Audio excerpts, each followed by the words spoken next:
right, we're live, folks. Well, hello. Good morning, everybody. Welcome to this episode of Coffee Break. The gentleman over here that you can barely see behind the microphone is Aaron Beaver. We've got our coffee today. Actually, Kevin brought me some coffee this morning from Enderly Coffee. I heard y'all talking about it. Yeah, he's been talking about it for the last couple of weeks, and I brought it in for our sales huddle this morning. It's a chai latte with oat milk. Ooh, oat milk. Yeah. So they milk the oats? Yeah. Okay. That's interesting. Speaking of, yeah, there's a video on YouTube. I've got to share it with you. There's a guy that does these like magic show, like prank stuff. Yes. And he does almond milk, fresh squeezed almond milk at a health store. Does he milk the almonds? I can't wait. Dude, that is hilarious. Anyway, that's completely not what we're talking about today. What are you drinking over there, Aaron? This is a Loc-Doc special. I think your blend of coffee is what? I think it's 46 in the hopper right now. Okay, so 46 in the hopper. And I froth a little milk, add a little cream to it. It's going to be potent. It's going to be good. So today's episode is going to be, I think it's going to be fun because we've got such a wide breadth of things to talk about, and we'll try to keep it as narrow focused as possible. But we've got a lot of there's a lot of different directions it can go. So before we get into all of that, I want to make sure that we introduce you well because I know you've been around, you've been on some of the vlogs, you've obviously been connected with Loc-Doc Security in various aspects for a while, but for the podcast, this is the first time that you've ever been. Well, hello everyone. Been associated with the podcast. This is our 7th episode. Oh, dude, I'm excited. Yeah, this has been really cool to watch. It has. It's been a long time in progress. But anyway, so let's introduce you first. Aaron Beaver, Elwood Digital. Yes. Yeah. Auto mechanic. Yes. Videographer, yes. Photographer, yes. Maybe, motion graphic designer, Lego builder, yes, small electronics repair person. Yes. Anything else that I left out? No, I mean anything that, adventure cyclist, runner. You can add that to my list. I would gladly take that. Yeah. For the longest time, I would tell everybody I'm not a runner, but I think I've turned the corner and I'm now a runner. Yeah. Yeah. So, yeah, I live a very fast-paced life. So if I try to attack as many challenges as possible. I'm gonna have one heck of a story to tell my grandchildren. I mean, like, what have you done? Well, there's not much that I haven't done. So. Mike Tyler that works with us here, I think it's his uncle, and I'm probably butchering this story, but somebody associated with his family, they all had their pilot's license. And I think it was his uncle that used to build like small aircraft. And so he has all these crazy stories because he would build these little one-man aircrafts, and they said that they would be on the farm, and then all of a sudden this plane would fly over, and the guy crashed the plane like 5 or 6 times, and then all of a sudden a few minutes later you'd see him pushing the plane back down the road. Well, that one didn't work, guys. Yeah. And so those types of stories you'll be able to share.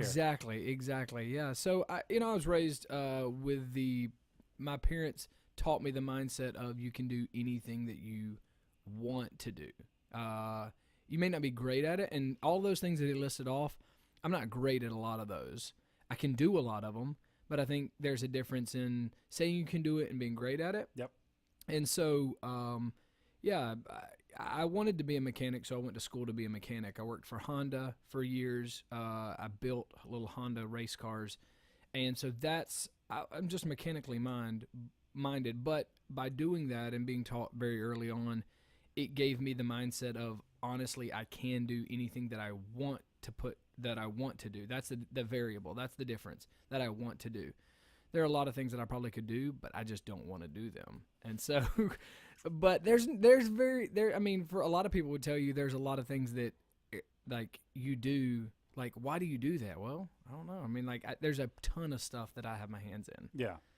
So so thinking back, and this is one of the fun things that I like to do about this podcast when we sit around and have these conversations, is kind of track back the history of connections. Because ultimately, at the end of the day, there's all these media outlets, and we're marketing and doing all these things, and then it's like, okay, where did all these connections eventually start from? It's just an interesting thing to me. So, you and I got connected, or at least were acquaintances. Yeah, Thank you. I appreciate that. That's an inside thing for me and Chad, but I appreciate it. I dug deep for that. Acquaintances, and I can't remember the year, so it's probably with 5 years or so. Yeah, at least 5 years. So there was a church called The Refuge in Kannapolis, Concord, that you were on staff at doing video production work. Video production work, and I was a volunteer, and we just through different things got connected. Yeah. And it was and honestly, like, you look at connections and coming into the path of Chad Lingefelt and being connected that way. I mean, it was a very pivotal relationship, and it's one that I am very intentional about keeping. And I mean, I know this is the coffee break and stuff, but I look back at that relationship, and you'll look back at relationships in your life and realize that was an extremely valuable one, and it has been. So that is kind of a sideline of topic that I do want to get into a little later on is making connections and how you do that. It's funny, I heard when you walked in just a few minutes ago, you were talking to Luke, and he'll never hear this because he said he doesn't listen to the That's podcast, right. But he said, what? Chad Lingefelt has friends? Which I thought was kind of rude. But we come for the coffee, so just as long as you know why your friends are there. As long as the coffee's here, we're good to go. Yeah. So you've got a lot of things going on right now, which we'll try to get into as many of those things as possible. But kind of the overwhelming topic that I really wanted to dive into today is kind of the concept of sole proprietorship, which I know is, you know, I was diving into this, and when we were texting the other day, you were like, "What is the topic going to be?" Yeah. And it's interesting to me because from a Loc-Doc perspective, from the kind of continued conversation that has been coming out of this organization for so long has been build a team, build organization, and kind of build an organizational structure for scaling, for long-term sustainability, and all those things. And there's this whole other side of the coin, sole proprietorship. Yeah. And there's two reasons, I think, at heart why I wanted to talk about it. One, because it's always intrigued me. Yeah. Right. It's something that I think it's very very worthy of admiration because it's not for everybody. Right. It takes a lot of guts to do it. And then two is that in our industry, in the security industry, sole proprietorships are a very common practice. Organizational structures like we have here are a very minority of the overall industry. Right. And sole proprietorships are a big thing. So I think that there's a lot of value in that from our industry perspective. But, I mean, sole proprietorships, self-owned and operated businesses are a very normal thing these days. And so there's struggles, there's wins, there's lessons learned about all of that. And I think that that's kind of the direction that I want to dive into today is how it got started and all the lessons that you learned, or all of the kind of the path that led up to that, because this isn't something that you've just always this is not something that you jump in. So sole proprietorship, if you're jumping into it, it has to be a very calculated move. Now, it's not as difficult as, like, you know, think calculated move like chess games, but I think there are things that lead up to it that help your success in the sink or swim sole proprietorship. Yep. One of the things, like some of the things that I was kind of thinking about from a parallel of an organization versus sole proprietorship. One of the things, you know, and it basically comes down to some character traits of personality for people that can do it and ride it or not. Because, you know, when you work for an organization, you have consistency of paycheck, you have consistency of benefits, you have all of these things. You know that you're going to get a paycheck every Friday. When you get into sole proprietorship, it's your hustle. I mean, you don't hustle, you don't eat. I mean, like, seriously, it's definitely there are some pros and cons to proprietorship versus, you know, working for someone else. you have to be a very driven person. I think at the start of it, if you're not a driven person, like if there's not work and you're sitting behind the desk and you're like, what am I going to do? I would second guess that decision like already. Like, you know, if you're at an office sitting behind a desk working for someone else and you don't have anything to do and you don't think, hey, what else can I be doing?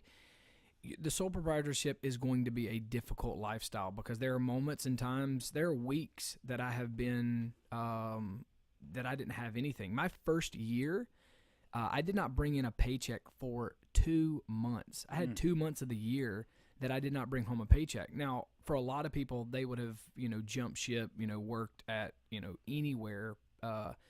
And we lived a different lifestyle. I think for us and the success that I've had in my business, it was many years before setting us up for this. So about 5 years before we did this, we changed our lifestyle to where we were minimalist. Essentially, I could probably go to a gas station and work behind the desk and make enough money for our family to survive. That's how tight we had our budget. At one point in time, it only took us $1,600 a month to survive. Now, most people cannot do that. So for me to not get a paycheck for 2 months, yes, it was hard, but we were smart with our money. We've never had a car payment. You know, there's a lot of things that what you have to understand the backstory because this is a rarity. Like, you know, I've paid cash for every car I've owned. Now, because I'm a mechanic, I have a van that has 280,000 miles on it and a truck that has 200,000 miles on it. And it gives me that ability, but that's also on the backside of sole proprietorship. There are some things that you're going to have to cut out in your life so that you can do this. And it's this focus. Okay, so getting back to, and this is directly down the line that I was hoping to go. All of the things that you have done. So you kind of outlined that your auto mechanic background. Yeah.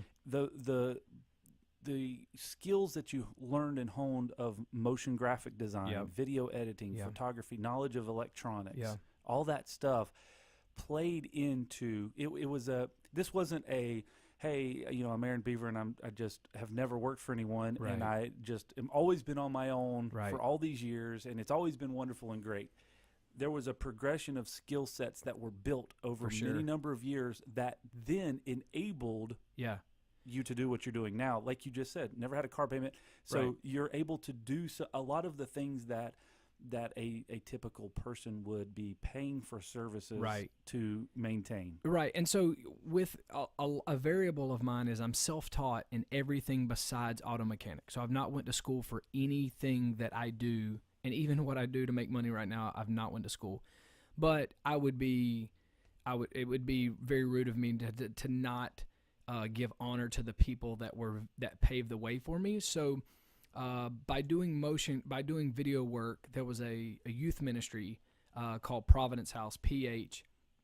And the leader there, it was a urban ministry, and we were competing with like MTV, the basketball courts and stuff like that. So we started making videos. And that's how I got started into the video production world. So this guy had a lot of money. He backed me in, anything I wanted, like the new Mac Pro, the silver body, GL2 cameras, XL2 cameras. Anything we wanted. We wanted an underwater camera kit. He bought an underwater camera kit and had it flown to our location at the beach because we were going with it was weird. Oh, wow. So like all of that set the way. Then from there I went to Louisville, Kentucky, and I got to run a television broadcast.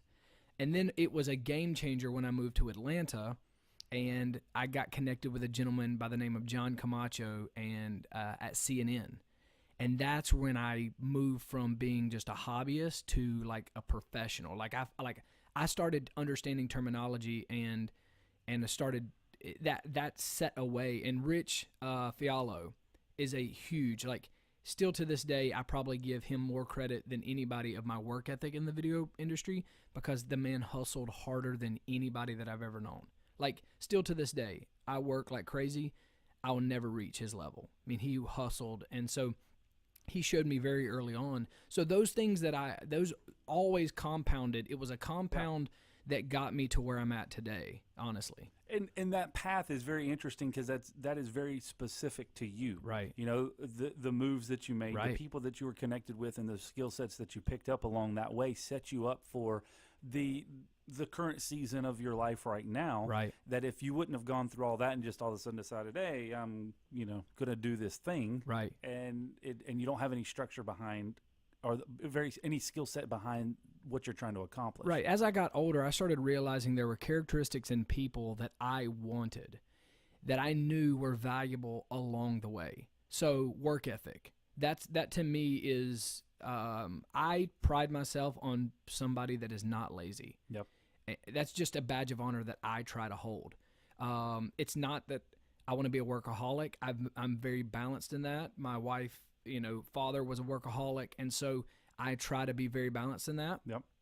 But I just don't want to be. I don't want to be lazy. So I'm, you know, very motivated.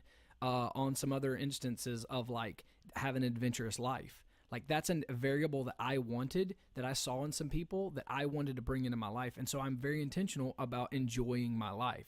I'll work hard, but I'm going to enjoy the life that I'm living. I may not be able to, you know, I may turn down a job because I want to enjoy life. That's hard for a lot of people, especially when you work for, you know, someone else. A sole proprietorship, you get that ability. And then there were characteristics just throughout my life that I adapted that honestly are the reason why I'm able to do what I'm doing today. I mean, it honestly, when you look back on it, it was a paved way to get me to this point. Yeah. And it's interesting as you talk to any type of people in different industries that have either built businesses or operated sole proprietorships Yeah. or just have been part of other large organizations and have grown with them, is everybody has their own unique story. And that's one of the things that I want to continue to do with this type of platform is to kind of pull that out, because one, they can inspire others to do things that they don't know that they can do. Right. And to kind of, like you just said, look for those character traits in others that you want to add to your own self and kind of continue to develop, continue to evolve, and be in that state of improvement. So, let's go back. Okay. I know we've gone back a couple of times. So, you walk through. You've moved and lived all across the country in a lot of different forms. Yep. Something brought you. What brought you back to this area? So honestly, kids. Like, yeah, so we've lived in California. I did a short stint in Colorado, Georgia, Kentucky, and Texas, which I will never go back to Texas. Let me just say that. Texas, and not all Texas, but Houston is probably hell on earth. So just know that. If you're in Houston, I'm sorry. Yeah, so family brought us back. I had a phenomenal job in Georgia, and I mean, like, it was my dream job. Honestly, there were 2 locations that I wanted to work. I turned down one of my dream jobs to take the other. Like it's weird. Yeah. And after being there a year and a half, we had 2 children under 2. And we just loved family. And so I'm a faith-based man, prayed and asked the Lord, like, hey, I would love to move back home. And I got a Facebook message from this church saying that the position was open. Would I be interested in coming? And we were like, what? We had just bought a home. I mean, it was like crazy. Yeah. And we moved back. And, I mean, that's what got us back to the Charlotte area, was that. I mean, it's weird to look back on it because, I mean, when I say I turned down my dream job, like, that was the place that I wanted to work forever. I mean, it was the pinnacle of what part of the industry that I was in at the time. Mm-hmm. And it's crazy. So now that you moved back and you went through that process, and then you launched your kind of own production company in 2016? Yeah. Or 15. Yeah. So 2015, you got on your own. Yep. One of the conversations that I've had with a lot of people over the past probably 12 months has been, especially in our industry. Yeah. You typically have a maker, a doer. You have a guy, a person, an individual, whatever, that is really good at their skill. Mhm. Okay, so they're the best locksmith, they're the best security installer. Yeah. Maybe they're the best manufacturer of whatever. Well, because they're so good at it, Yeah. they start getting additional requests, and so they start getting all these demands. And before you know it, now they've built a business, and Mhm. now they've got 2 or 3 hired other people to help them out. Yeah. And that maker then has to make a decision. That Yeah. doer has to make a decision of, do I want to keep doing this? Mhm. Do I want to have my hands on this, or do I want to turn into a full-fledged business owner, Yeah. an operator, a management, or do I want to bring somebody else in to do that for me so I can keep doing this thing? So Right. that path is, I'm a maker, I'm a doer. I've done really well, so now the business has grown, and now I'm at a pivotal role of a couple of employees that I'm Yeah. going to either grow or I'm going to stay. Yeah. Sole proprietorship. Right. How does that look from your perspective when you are the primary, Right. editor and designer and all of those things? What does it look like from? Because this is a conversation I've had Right. many times. Many times. Scaling your business. What does scaling your business look like from your perspective? So at this moment, there are a few things that I am struggling with being. I consider myself a worker bee. I am the guy that makes the dreams happen, and so I am not a salesman. I have not marketed my business since the day it started. I don't have a website. I have a gentleman that will pay me to make me a website. Like if I'll make me a website, he'll pay me. I still just haven't done it. I've built my business off of relationships, and the thing of expanding and growing and the next level of moving, I struggle with that because I look at a lot of businesses that have makers as the bosses, and they control things very tightly. And so I'm struggling. I know that it'll be a step for me, but I'm really trying to work on that. One of the ways that I'm working on that is I'm trying to connect myself with people that release things very well and allow people to do it, because I learn very well from someone else's mistakes, right?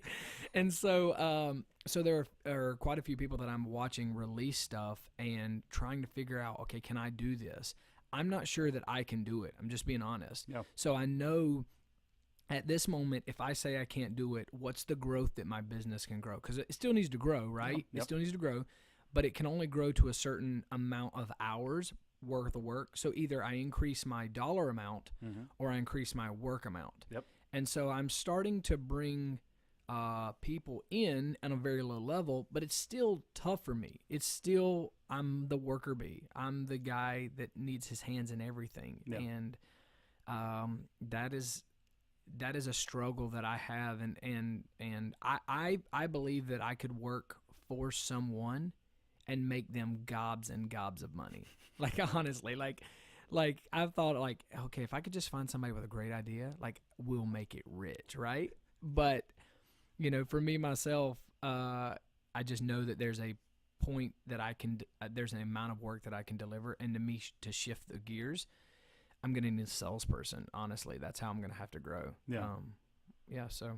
So with that said, Yeah. it's so from a doer perspective, because it's Yep. when you are the guy, Yep. you have complete quality control. You know the package that you're shipping out the door, the product Right. that you're shipping out the door is 100% to your specifications, and if it's not, you know it. Right. And as you're scaling, that's a harder thing to control is. unless you can put some very clear expectations on it. Yeah. So from a production standpoint, how does that work? Okay, so what I have found is in my industry, to make money, it's all about the pre-production. It has nothing to do with the back end. As soon as you start shooting or as soon as you start editing, you're losing money. Like, it's all about the front end work. And so what I have found is the only way that I'm going to be able to scale, it's not on the back end. The back end, if the person that I hire can't deliver good content, then it doesn't matter how, like, you start with crap, you're going to end with crap. With that mindset, I know the only way that I'm going to be able to scale is get better on the front end, so that way when it comes to a entry-level employee or somebody who has had some years in the industry, they're going to get enough content and a direction, so that way when we deliver the product, it's exactly to the client specifications. Because one thing that I have found is you have your level, and then you got client level. And so one of the things that I do intentionally is I try to at least, I will go above and beyond my level, but I want to make sure that the client gets exactly what they want. It may not be what Aaron Beaver wants or Elwood Digital wants to produce, and we try to make a relationship enough to where the insight that we're giving them, they respect us enough and they believe in us and our vision enough that if we say, hey, this cup needs to be now green instead of blue, then they're going to, and I know you probably can't see the cup, but there's a cup in my hand and it's green. So just know, I just realized that after because I'm on a podcast. So I try to build that relationship that they trust me enough that no matter what I'm telling them. And so the pre-production that I do on the front end helps me to deliver a much faster product on the back end and a better product in the long run.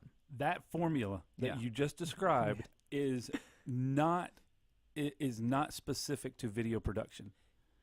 That is the formula for any successful organization. What you're doing on the pre-production, what you're doing on the prior, the way that you go about presenting your product, the way that you go about building the relationship with a customer so that you have a mutual trust and that you understand what they're trying to gain out of using your product or your services, you're going to have a much better outcome because there's the Loc-Doc way, there's the Elwood Digital, Aaron Beaver way. There's those things, but you cannot successfully grow a business by pushing that package down somebody's throat and saying, you either want this or you don't. It's these are the things that we offer, and this is the level that we want to do things at, and then meeting with and consulting with and ultimately negotiating what's the expectation. For sure. Once the expectation is set, then the back end, as you were describing, can be done effectively because oftentimes in the service business, in the video production business, in any industry really, if clear expectations are not set up front, if that pre-production is not done up front, then the end result expectation will not be met. I'm scrambling to make a video that I never captured content for because of an idea. For instance, I'm heading to Ukraine in just a few days, and I am capturing a ton of content over in the Ukraine for a missions organization that's going there. So one of the things that we've done, we're about to have our second meeting. The first meeting was to lay out all of the video ideas, and so I now have my head around everything. The next meeting was logistics, to making sure that we could actually get these stories captured. And then the next, and we'll have 3 meetings before we ever leave the United States, before we ever get over there. Because if we're making decisions over in the Ukraine, now we're scrambling. Now we're not making sure that we have the content, and I want to have the ability that when I come back over here, I'm not like, man, I wish I had this shot because of this. I went to the MSC board meeting, and we had a ton of logistics. We captured more content than we ever needed, but I made sure that I've got every angle for any video that I need. I have that covered. That was all done on the front end. It wasn't done on the back end. It was done on the front end. Man, I wish I would have had that shot.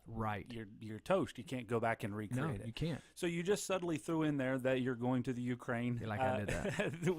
Tell us quick, 60 seconds, what that's about. I know that's a GLOW mission. So real quick, the 60-second spiel. So I am heading to the Ukraine with a missions organization called GLOW, and GLOW is Go Love Others Well. And Dar and Andrew Draper, they headed up, and essentially they're helping Ukraine orphans adapt from being the orphan mentality into society and being able to do well and not to wear the badge of being an orphan. And so currently their current mission is to help orphans that are aging out of the orphanage program. Currently they have 19 that they have focused on this year, and they're working through counseling. They're getting them jobs and teaching them schooling. And I mean, it's a phenomenal thing that they're doing, because as soon as you are an orphan and you age out of the program, you're just out on your own. You have nobody. and essentially turned from an orphan to homeless. Right, type. exactly. And you have nobody. And so the orphan stats for a male, or orphan stats for a male under the age of 30 is crazy. The stats are 15%. I want to say 15% commit suicide. I mean, it's like crazy. The amount of women prostitution for orphans is astronomical, and these are things that they're trying to combat. And I honestly believe in this product and in their program, it is. I mean, this is a game changer. Like there are opportunities that I get, and I really believe in this. And so I'm going over there, and I'm not charging them anything. Like I'm taking every bit of the responsibility. That's wow. And so because I believe in it so much, and so that's something that I try to do in my business is I try to give back. And so that's just one of the ways that I'm going to be able to give back this year. That's awesome. Yeah. So that's happening in a couple of days. The other thing that I wanted to touch on, because I know it's a big thing of kind of what you're doing right now, is the Suffer Club. Yeah. So tell us again a little bit of history on the Suffer Club, what it's about, and because I know it's been really cool. Before you give us a background on it, it's been really cool to watch that thing develop over just, I know it's been a long time, but even over the short period of time, how it's almost been reinvigorated or reinvented. Yeah. And you've got, people that are just diving into the mentality. So kind of set that up. What is the Suffer Club? Yeah. So another venture that I'm doing is called the Suffer Club, and it is a physical activity club. And it's not about running. It's not about cycling. It's not about you could go out and walk, you could go to the gym, you could be an MMA boxer, you could be anything, and you are part of the Suffer Club. Our mentality is you put on the shoes, you're a part of the Suffer Club. And the reason we do that is it's not so much for the physical. We understand, and I understand, I will not do a diet. Like, I just won't. It feels like punishment to me. And but there's something about going out and exercising that mentally changes me. How many depressed people do you see at the gym? If they go in depressed, after a few times, there's something chemically that happens. And so that is what we're focusing on. We're focusing on people just being physically active for the mental portion of it, not for the physical. We know the physical is a given. Yeah. I don't think people realize the mental benefit of exercising. If they understood it, I think they would do it no problem. Yeah. Like they would push through the pain because they know what mentally on the backside. For me, mental clarity is a extremely important thing in my life.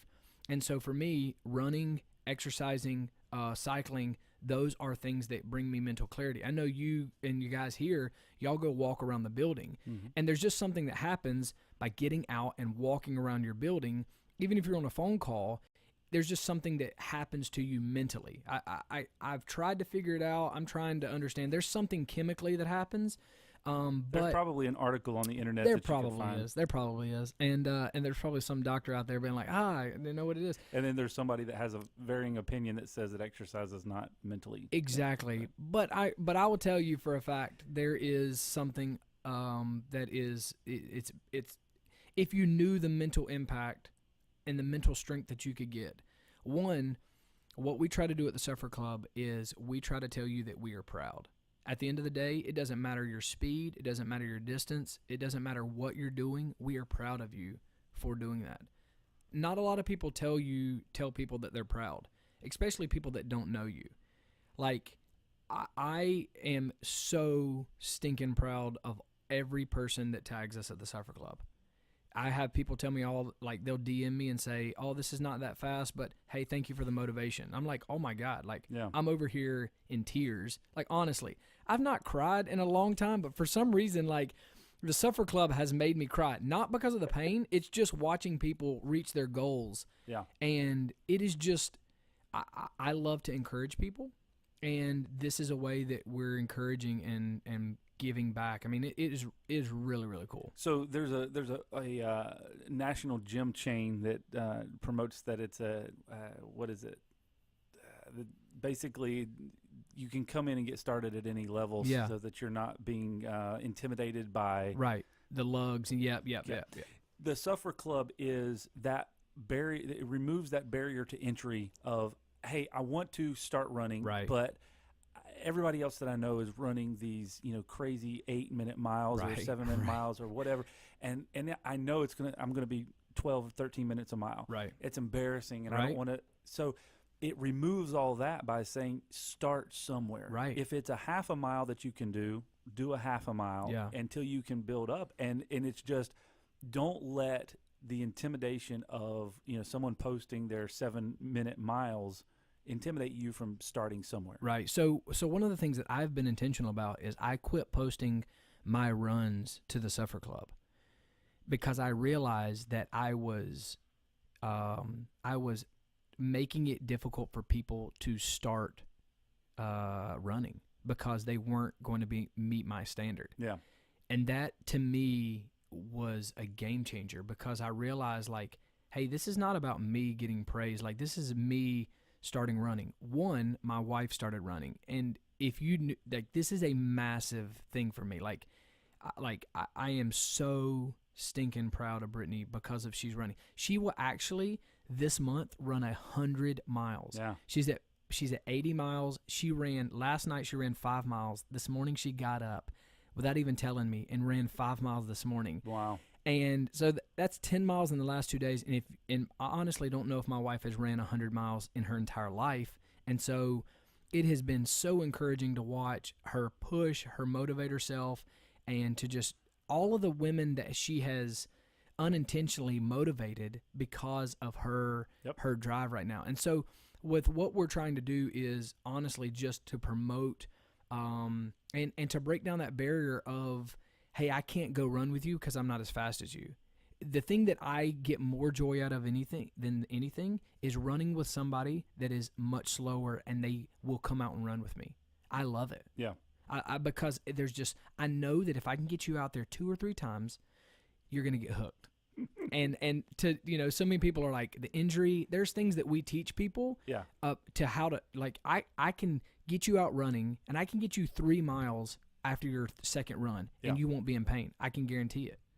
There's some things that a company here in Charlotte called the Ultra Running Company, they taught me this simple technique. And I know this is about coffee time and podcasting, but seriously, you're going to go out and run and you're going to tag at the suffer.club on Instagram because it's going to work. So here's what you do. You run at 160 to 180 steps per minute. What it does is it reduces the distance that your feet stride and it reduces the impact in your knees, your ankles, and your hips. And that's where the pain comes from. Yep. So if you do that, and so I know that it's deep, but like that right there is a game changer. So recently, you flew down to Orlando, Florida. There's a YouTube video, and we'll link this as well. But there's a YouTube video on the Suffer Club's YouTube page. You flew down to Orlando, Florida, and I ran my first marathon. I literally went to Disney. I went to the Magic Kingdom. I arrived at 9 a.m. I ran 26.2 miles. I left the Magic Kingdom. And I did not ride anything. And this was not like a commissioned run by Disney World by any stretch. This was just Aaron Beaver. This is just who I am. just who I am. And it is, it's one of those videos that you just watch over and over again because you'll pick up little things along the way, and it's just hilarious. But I mean, it was the determination of, I'm going to do it for sure. Well, so like here's 60 seconds on it. So the idea came months before, but my season's pass, I had a season's pass at the Magic Kingdom at Disney World for a year. My season's pass ended on September the 12th. And so as I was getting closer to it, I knew that I needed to get it done. So Friday before September the 12th, Thursday before September 12th, we booked our ticket. We arrived on Monday the 10th. I ran on the 11th. We flew home on the 12th. It's a great video. We'll link that below. Go watch that. Other than that, so you've got Elwood Digital, you've got the Suffer Club happening, you've got the mission trip to Ukraine that you're getting ready to go on. Yeah. Lots of things happening. Appreciate you taking a few minutes out of your schedule to come hang out today and just kind of talk about Yeah. all the stuff that we still have probably 12 different things that we could discuss, social media marketing and all that. So we'll have to do this Yeah, again, we'll do it again. About how to work on that. But other than that, thank you very much for being here today. We'll tag all of your information in the podcast and I appreciate it. and on the YouTube video. And folks, join us next week at this exact same time, 9 a.m. every Tuesday morning for another coffee break.